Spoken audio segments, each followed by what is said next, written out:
Right a program, enter a number and check given number is prime और not. कह रहा है कि आपको एक नंबर इनपुट कराना है और चेक करना है नंबर प्राइम नंबर है कि नहीं।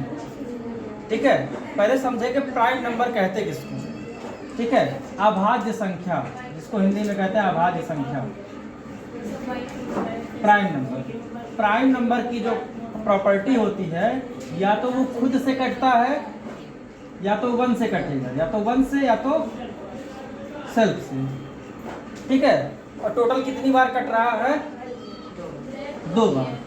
जैसे हम 11 को लिए तो 11 या तो 1 से कटेगा या तो खुद से कटेगा।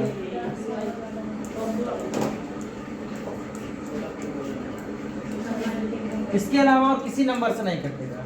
तो जो ऐसे नंबर होते हैं उनको हम क्या कहते हैं? Prime number. तो ऐसे हम एक इनपुट देंगे और इनपुट देने के बाद हमारा प्रोग्राम चेक करके बता दे वो प्राइम नंबर है कि नहीं।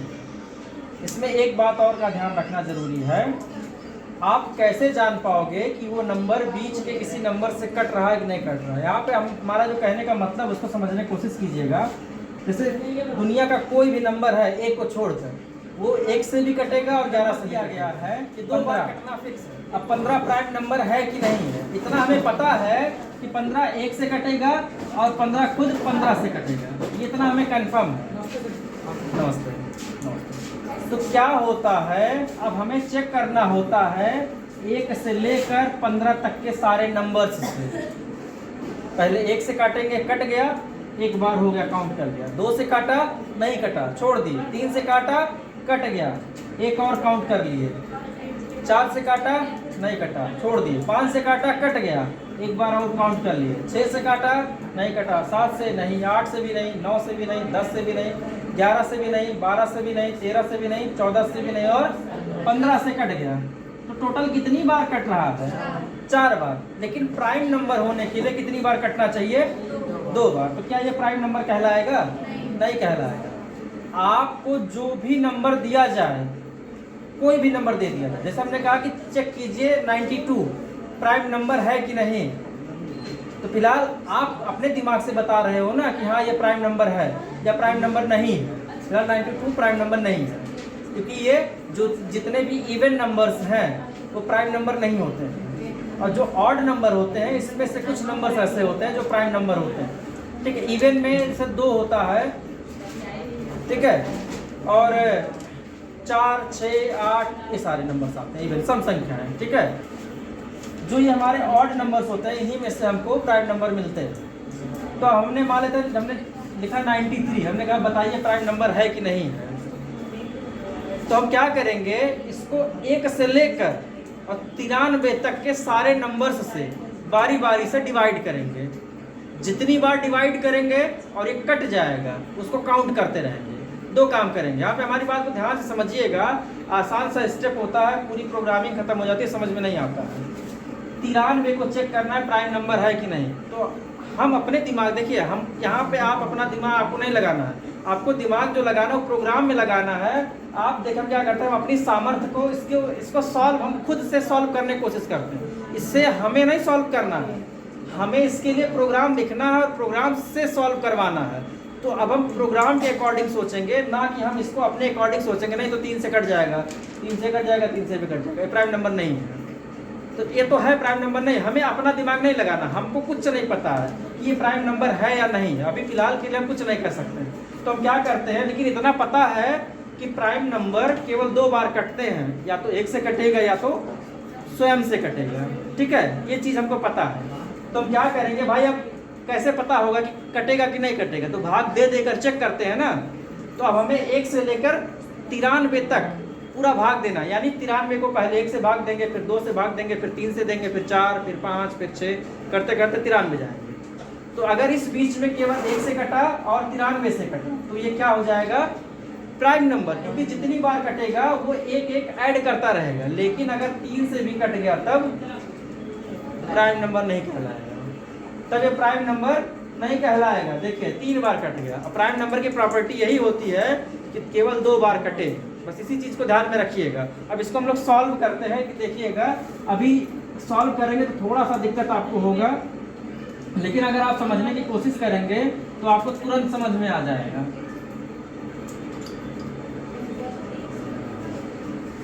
स्टार्ट करते हैं। सबसे पहले यूजर से एक नंबर ले लेते हैं, यानी equal to eval input enter a number. ठीक, हमने यहाँ पे डाल दिया, इनपुट कर दिया। उसके बाद फिर हम क्या करते हैं, लूप लगाते हैं। अच्छा, पहले जो नंबर आएगा, मान लेते हैं नंबर में हमने दिया 17, ये हम मान लेते हैं। ठीक है, कि नंबर कितना आया 17। ठीक है, अब इसी को चेक करना, तो हम क्या करते हैं, एक लूप लगाते हैं। हम लिखते हैं फॉर आई इन रेंज। कहाँ से शुरू करना है भाई, भाग कहाँ से देंगे, एक से देंगे ना, एक से स्टार्ट करेंगे। और कहाँ तक जाना है 17। यहाँ क्या लिखेंगे 18 लिखेंगे, 17 कहाँ लिखेंगे, जितना रेंज होता है उससे ज़्यादा लिखते हैं। और स्टेप हमेशा 1 का लेते हैं। ठीक है, हमेशा नहीं, प्रोग्राम के अकॉर्डिंग। अगर 2 का स्टेप का है तो 2 का भी स्टेप ले सकते हैं, लेकिन अभी यहाँ पे हमको 1 की जरूरत है, 1 का लेंगे। उसके बाद हम 4 स्पेस छोटे यहाँ से लिखते हैं, ऐसे इसके सीध में आएंगे। अब हम क्या लिखेंगे, इफ कंडीशन लगाएंगे। इफ, अच्छा हमने इस लूप को लगाया क्यों है, क्योंकि अगर 17 तक, हम यहाँ पे नंबर 17 दिया गया है, तो इस नंबर को 1 से लेकर 17 तक के नंबर से बार बार डिवाइड करना है। तो इसीलिए हमने ये रेंज निकाल लिया है।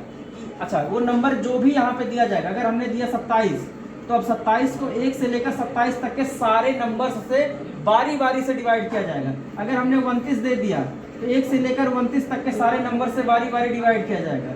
अगर हमने 69 दे दिया तो 1 से लेकर 69 तक के सारे नंबर से इसको डिवाइड किया जाएगा। फिलहाल हमें पता है इससे तो कटना फिक्स है, कहीं इसके बीच में और नहीं तो कट रहा है। अगर और कट रहा है तो प्राइम नंबर नहीं होगा, यानी तीसरा और कहीं कटा, जैसे ये है, ये बीच में 2 3 4 5 6 7 8 9 10 पूरा 28 तक किसी से नहीं कटेगी, 1 से कटेगा और 29 से कटेगा, तो यही प्राइम नंबर कहलाएगा। यही हमें फाइंड भी करना है। अब हमने क्या किया, इफ लगाया, हमने लिखा if n mod by i equal to 0, यानी i के अंदर सबसे पहले क्या आएगा 1। अब हमने 17 को किससे डिवाइड किया, 1 से। 17 को 1 से डिवाइड करेंगे तो शेषफल कितना आएगा, ये शेषफल निकालता है। शेषफल कितना आएगा 0। 0 और 0 बराबर हो गया ना, तो हम यहाँ पे क्या लिखते हैं, c प्लस इक्वल 1। इसका मतलब होता है c में एक, c को 1 के साथ ऐड कर दो, जो आए उसको c में रख दो। c के साथ 1 को जोड़ दीजिए, जो आए उसको c में रख दीजिए। अच्छा, अभी यहाँ पे इसको हम ऐसे भी लिख सकते हैं समझने के लिए, c equal to c plus 1। अब यहाँ पे एक चीज और समझने की जरूरत है, क्या c कुछ डिफाइंड है, c क्या है कुछ पता है नहीं, तो हम लोग क्या करते हैं, यहाँ पर c इक्वल टू 0 कर देते हैं। अब पता चला कि नहीं c क्या है, c 0 है। डायरेक्टली अगर हम यहाँ पे c लिखेंगे तो एक एरर आता है, कहेगा c is not defined. c को पहले डिफाइन कीजिए, यानी यहाँ पे जो भी वेरिएबल लेंगे उसको कहेगा डिफाइन करने के लिए, तो इसके अंदर हमने पहले 0 रख दिया। भाई 0 का मतलब इसके अंदर कुछ नहीं है। तो अगर ये जो प्रोग्राम हमारा बन रहा है, n इससे 1 निकल के i से, यहाँ से जो है i में 1 आ रहा है, और 1 क्या कर रहा है, 17 को जो इसके अंदर रखा गया, इनके अंदर i को 17 जो है उसको डिवाइड करेगा 1। तो जब भी हमारा कोई नंबर 1 से डिवाइड होगा तो उसका मॉडुलस क्या आएगा 0। 0 यानी इसकी पूरी की वैल्यू क्या हो जाएगी 0। यानी 17 को जब 1 से भाग देंगे तो यही चीज है, देखिए 17 को 1 से भाग दिया, शेषफल क्या आया 0। यानी ये जो मॉडुलस ऑपरेटर होता है इस पे ध्यान देता है, इस पे नहीं ध्यान देता है। अच्छा, शेषफल निकलेगा कब, जब भाग देंगे तब। तो हम लोग क्या करते हैं, इसमें कंफ्यूज रहते हैं कि शेषफल कैसे आएगा। शेषफल तभी आएगा जब आप भाग देंगे। अब अगर इसी पे अगर हमने इसको 17 को 2 से डिवाइड करें तो 2 9 18, 2 8 16, 16 आ गया। मॉडुलस कितना आया 1, यानी कितने की वैल्यू क्या हो जाएगी 1 हो जाएगी। अगर यहाँ पे 2 से डिवाइड करेंगे तब 1 हो जाएगा। फिलहाल हमने 1 से डिवाइड किया है तो इसका शेषफल क्या आ जाएगा 0। 0 और 0 दोनों बराबर है कि नहीं है, हमने कहा जब यहाँ का कंडीशन ट्रू हो जाए तो आप क्या करते हैं, लूप के अंदर चले जाते हैं। तो लूप के अंदर जाएंगे तो क्या होगा, c में क्या रखा है, c में 0 है, 0 के साथ 1 को जोड़ देंगे तो c फाइनली क्या हो जाएगा 1, यानी सी हमारा क्या हो चुका है 1, यानी अब ये सी 0 नहीं रहेगा, सी हमारा 1 हो चुका है। अगली बार फिर आएंगे, आई की वैल्यू क्या हो जाएगी 2। अब 17 को 2 से डिवाइड किया जाएगा, शेषफल कितना आएगा 1। तो क्या 1 और 0 बराबर है? कंडीशन फॉल्स है, फॉल्स है तो अपने ब्लॉक के अंदर नहीं आएगा, ये ब्लॉक के बाहर जाएगा, तो ब्लॉक के बाहर कुछ है ही नहीं, वहीं पे डेड हो जाएगा। फिर आगे आएंगे, आई की वैल्यू क्या हो जाएगी 3। अब 17 को 3 से डिवाइड कीजिए, 3 पचे 15, 2 आएगा, शेषफल कितना आएगा 3 पचे 15, 15 जब इसमें से 15 घट 17 से घट जाएगा 15 तो कितना आएगा 2, 2 0 के बराबर है, कंडीशन फॉल्स है। 4 से 4 चौक 16, 1 आएगा, 5 से नहीं, 6 से नहीं आएगा, 6 दूनी 12, 7 से 7 दूनी 14, 8 8 दूनी 16, 9 9 दूनी 18, 9 के 9 10, उससे भी नहीं होगा, 11 12 13 14 15 16 17। अब 17 से डिवाइड हो जाएगा, एक बार जाएगा, शेषफल यहाँ पे हमारा 0 आ गया। तो जब 0 और 0 कंडीशन दोनों मैच हो गए ना, तो फिर से क्या होगा, लूप के अंदर आएगा। सी की वैल्यू क्या हो गई थी 1, और 1 हमने और दे दिया, क्या हो गया 2, तो सी की वैल्यू क्या हो गई 2।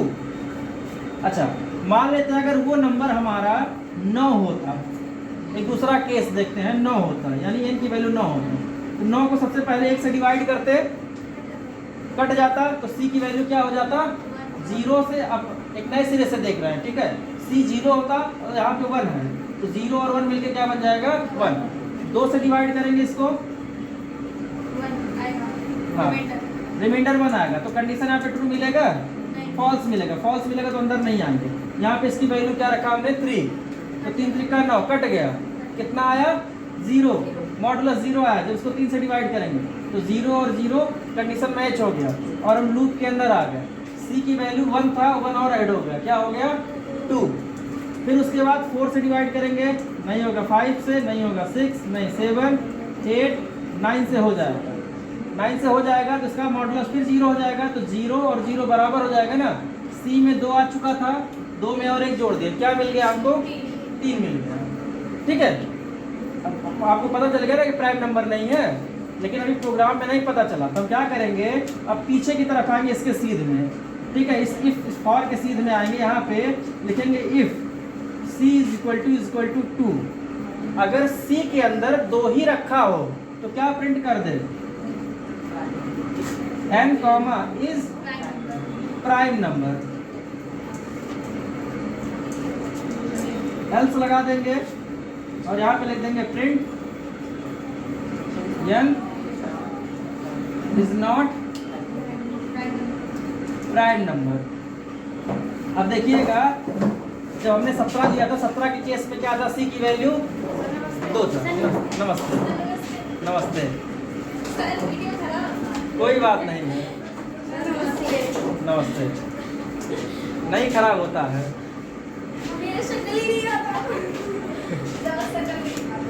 तो पहले कंडीशन में 17 के कंडीशन में देखते हैं, c की वैल्यू क्या आया है 2, तो जब c में क्या रखा है 2, 2 और 2 बराबर है कि नहीं है, अगर ऐसा हो जाए तो हमने क्या कहा 17 इज प्राइम नंबर। लेकिन अगर c की वैल्यू को हमने 9 ले रखा है, सॉरी n की वैल्यू को 9 ले रखा है, तो c कितना आया 3। क्या c 3 के बजाय जो 3 है वो 2 के बराबर है नहीं, यानी 3 और 2 के बराबर नहीं है, तो कहाँ पे आएंगे, एल्स के पास आएंगे, क्या लिखेगा 9 इज नॉट प्राइम नंबर। इसी तरीके से हमारा प्रोग्राम सॉल्व होता है। एक बार इसको लिख लीजिए, तो फिर इसको जो है समझा दें, एक बार और एक एग्जांपल से समझा देते हैं। इसको लिख लीजिए,